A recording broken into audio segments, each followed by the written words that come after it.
Rich and Jeremy here as we're kind of creeping into the end of the of our broadcast day, and we're very happy to wrap it up. We kind of saved the best for last, folks. It's we're joined on the Charter Bank Hotline, Chris Parnell, SNL cast member and all-around genius, in my opinion. Voice actor. You can hear him on Archer, which the new season. I guess this is. Season 7? It is riding that wave. 7, yeah. Man, first of all, welcome to the show, and we appreciate you taking time to be with us. I think we were talking, Jeremy and I were talking about this before you came on. Some of the stuff that you've done. First of all, I think what you do on Archers, the writing on that show is brilliant. I think it's a lot of fun to watch.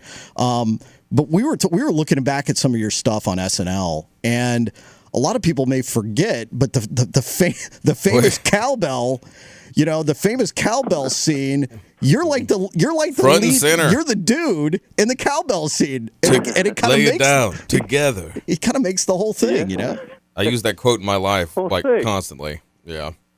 Yeah, and in my house, you're the voice of Word Girl. You're the narrator. Like, you're huge. Oh, well, yeah. Please say hello, Sadie and Phoebe, because I will be a hero. Do it now, please.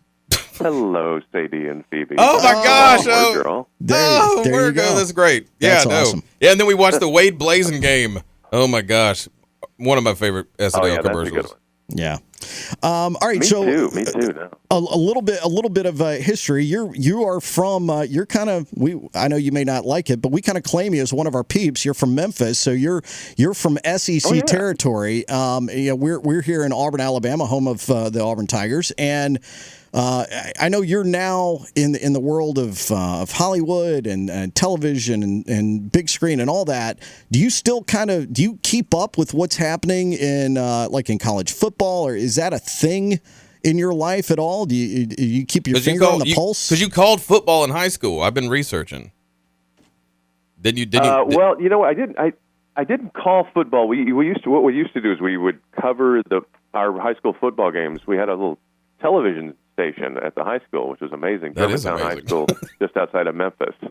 Yeah, and so I was the director of the coverage for my last 2 years of high school. Oh, okay. No, to be honest with you, I don't know enough about football to call the game. It's fun to watch, but I don't honestly keep up. Have you ever been in Auburn? I go home. I don't know if I have. Would you come here and be my driven friend? Through Auburn? Would you just come here and be our friend? Because you can hang out in the studio. I loved you. I thought when SNL, I thought you were like numero primo or whatever, and in your future, in your past endeavors. All right, I want to ask. I want to ask a little bit of something. I dabble in community theater here and did some in high school, which is why I'm on the radio. I tell people it's as close as I can get to acting and still have a real job. And my question is, when you move from doing stuff like SNL and you did a lot of the skit teams and stuff like that. How is it that you make the transition? How hard is it?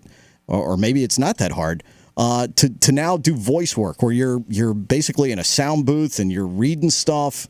Is that a difficult transition to make?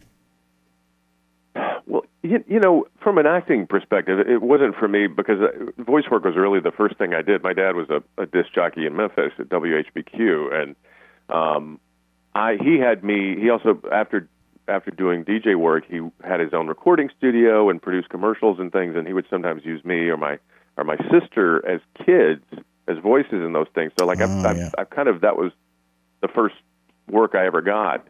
It's a hard world to break into in LA, the voiceover world. A lot of people would like to. I got lucky because of SNL, and while I was on SNL, I was able to get a VO agent in New York, and then transfer with that same agency out to LA and start doing work out there. So yeah, I've been very lucky where that's concerned because it's a hard thing to break into. So Archer's rocking it. We got 7 seasons coming up. Why explain the success of this show in your mind? Like how is it what's it about? I mean, are you I don't know. How is it doing that? Are you I don't know what I'm saying. I'm starstruck.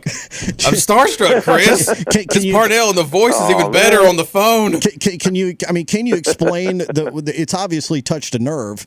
with folks. It struck a chord. Struck a chord. What is it about the show, do you think? Well, I think a lot of it is the writing. It's Adam Reed's writing. He's pretty brilliant, and he creates these incredibly dense scripts, dense with humor and detail and character information, and then they put together a really solid cast. I mean, John Benjamin as Archer is amazing, and have Jessica Walter on there as Mallory and Aisha Tyler, and everybody's great at their parts, and I just think they cast it well too. You gonna have a watch party tomorrow night, or is the magic worn off? It's just another season.